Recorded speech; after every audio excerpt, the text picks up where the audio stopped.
Dans une interview avec Joe Rogan, Elon Musk s'est inquiété de la situation américaine en expliquant que le pays était tout simplement sur le chemin de la faillite. Et d'après lui, il est impératif de réduire drastiquement les dépenses publiques pour amener l'endettement américain à un niveau raisonnable. Government spending is like bankrupting the country. Interest payments on the national debt now exceed the Defense Department budget. The Defense Department budget is like $1 trillion a year.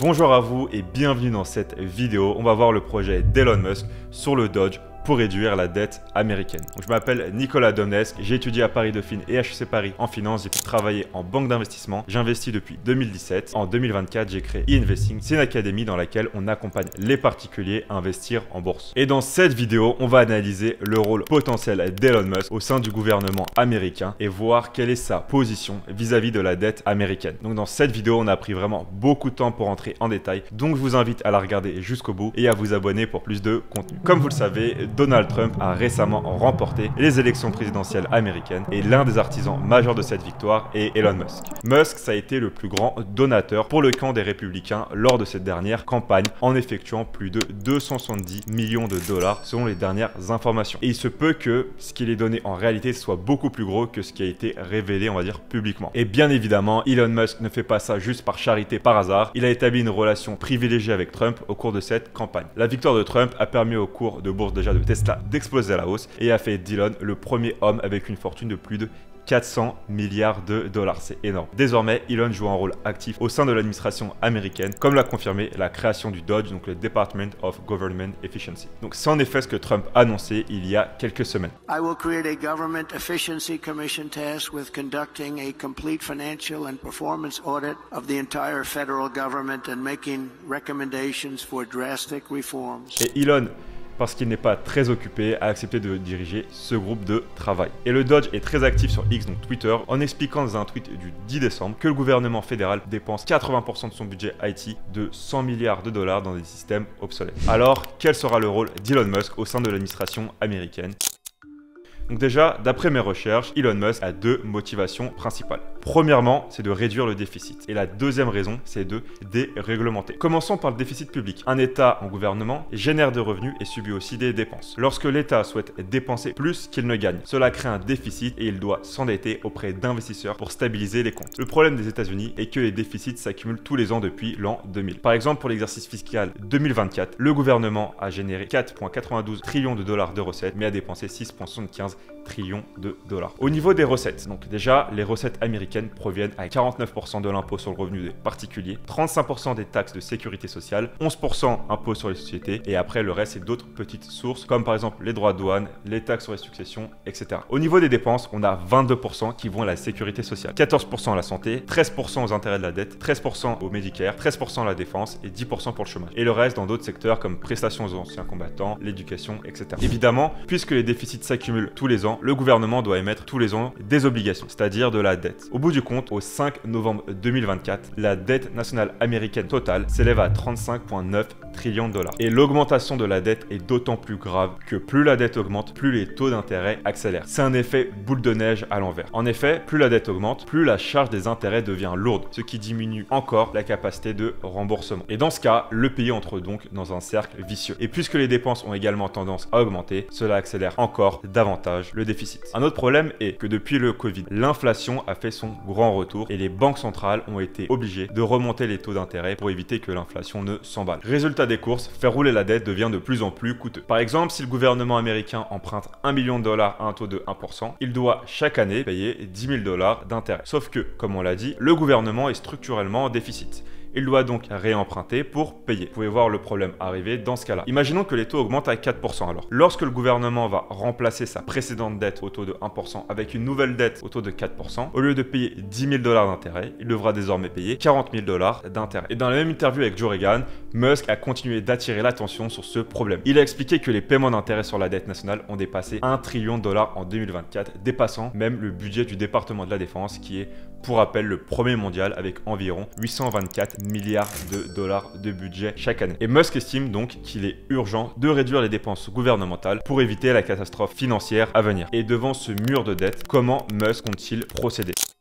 Pour atteindre cet objectif de réduction de la dette publique, Elon Musk considère que la première étape est de ne pas être en déficit, c'est-à-dire de faire en sorte que les recettes compensent les dépenses. Et plus précisément, Musk souhaite d'abord tailler dans les dépenses. Il considère qu'il y a énormément de gaspillage ou de projets qui ont un ROI, donc un retour sur investissement, trop faible pour en valoir la peine. Elon Musk a expliqué très clairement dans une interview qu'il y a tellement de gaspillage et que l'argent est si mal géré que ce ne sera pas compliqué de réduire tout ça. Il a d'ailleurs expliqué que si les fonctionnaires savaient qu'ils pouvaient être virés, s'ils ne faisaient pas leur travail, alors la situation pourrait vite bien changer. There are expenditures that don't make a lot of sense, that are wasteful, and we need to put a stop to that. And I think simply, if people simply know that, well, if they waste a ton of taxpayer money, they're going to get fired, that will immediately improve the situation. Immediately. En fait, la position d'Elon est complètement alignée avec le management qu'il a mis en place chez SpaceX, Tesla et plus récemment chez X, donc Twitter. Chez Tesla, il s'est concentré sur l'optimisation des opérations, l'amélioration de la performance de la supply chain et l'augmentation de la rentabilité de l'entreprise. Il y est parvenu tout en baissant le prix des voitures. Chez SpaceX, chaque nouveau lancement introduit des innovations de pointe permettant de réduire le poids des fusées et de faire en sorte qu'elles puissent être réutilisées. Par exemple, la suppression du train d'atterrissage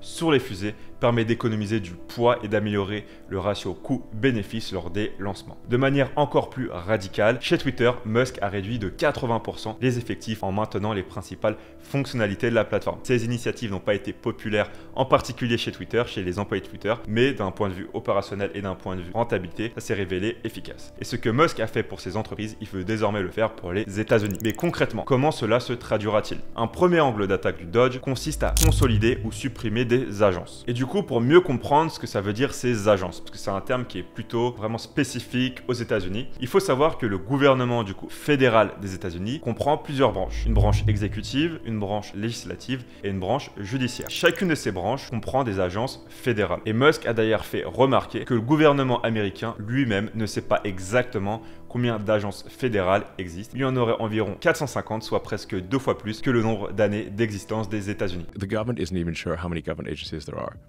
So it's like somewhere around 450, depending on what you call an agency. At the federal level. So that's almost twice as many agencies as years that America has existed. So we're creating agencies at roughly 2 agencies a year. Wow. Yes. Selon lui, la création excessive de ces agences entraîne un système qui part dans tous les sens et dont la bureaucratie écrasante étouffe le progrès des États-Unis. Pour reprendre l'analogie utilisée par Elon Musk, on va imaginer qu'on soit sur un terrain de foot. Dans une partie normale, il y a un arbitre principal et des arbitres de touche. Les joueurs peuvent donc s'exprimer sur le terrain, mais les règles et le fair play sont respectés. Maintenant, on va imaginer qu'il n'y ait pas un arbitre, mais une cinquantaine d'arbitres. Et le moindre mouvement des joueurs est scruté. Le moindre contact est sifflé. Ici, les joueurs ne peuvent plus s'exprimer. Le jeu n'a plus d'intérêt. Pour Elon, les États-Unis sont aujourd'hui dans cette dernière configuration. Il est impératif de changer ce logiciel. Et un autre exemple mis en avant par Elon est SpaceX. SpaceX est actuellement capable de construire une fusée de zéro plus rapidement que l'autorisation administrative. Un lancement de la Starship a même été retardé de 2 mois à cause des démarches administratives. Et la principale idée du Dodge pour réduire les dépenses publiques est donc de réduire des gaspillages, mais surtout de déréglementer. Mais si cet appel à la déréglementation est soutenu par de nombreux Américains, il y a de nombreux autres Américains qui considèrent que ça comporte des risques. En effet, les réglementations sont souvent établies pour des raisons de sécurité, de protection de l'environnement et des droits des consommateurs. Et donc si on réduit ces réglementations, ça soulève donc des préoccupations légitimes de la part des citoyens américains. Et les critiques craignent notamment que l'assouplissement des règles n'entraîne une diminution des normes de sécurité. Par exemple, on peut citer la National Highway Traffic Safety Administration qui impose des normes de sécurité pour les véhicules comme les ceintures de sécurité, les airbags et les tests de collision. Et si on devait enlever ces réglementations ou bien qu'elles soient affaiblies, cela pourrait quand même poser beaucoup de problèmes. Et même s'il est possible, oui, de simplifier le paysage réglementaire, il faut donc rester prudent quant aux conséquences. En fin de compte, la déréglementation peut avoir des effets positifs et négatifs. Et Musk répond à ces préoccupations avec une réponse très pratique et inspirée du fait de tester pour améliorer. En disant, nous avons bien trop d'agences gouvernementales, la bureaucratie fédérale est hors de contrôle et nous devons la ramener à un niveau raisonnable. On se rend compte après coup que cette réglementation était importante et donc pas de souci. On l'a rétabli. Many government agencies, the federal bureaucracy has gotten out of hand, and we just need to pare it down to a sensible level. And if it turns out that like there's some regulation or agency that was doing something useful, we can put it right back.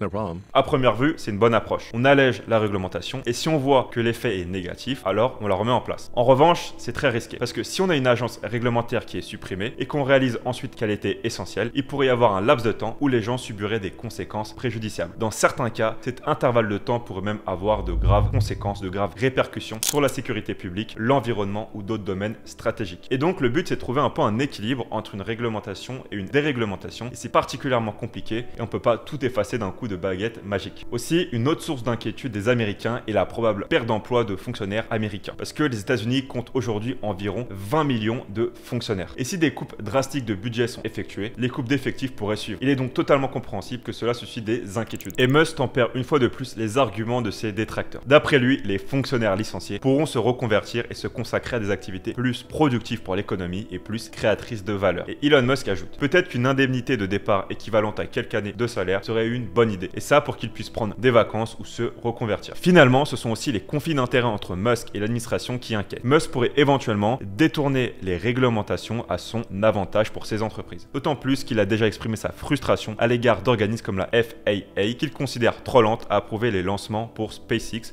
ou la NHTSA qui impose des normes de sécurité pour Tesla. Et selon Musk, le Dodge sera totalement transparent, ce qui limite le potentiel de conflit d'intérêts. And I think we also want to have extreme transparency.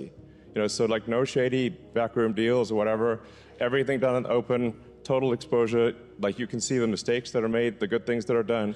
You can comment on it. You can, raise concerns. Aussi, les gens pourraient voir les erreurs commises, les choses positives réalisées, exprimer leurs préoccupations et leurs retours. Ainsi, un autre avantage du Dodge est que cette transparence restaurerait, selon lui, une certaine confiance dans le gouvernement américain.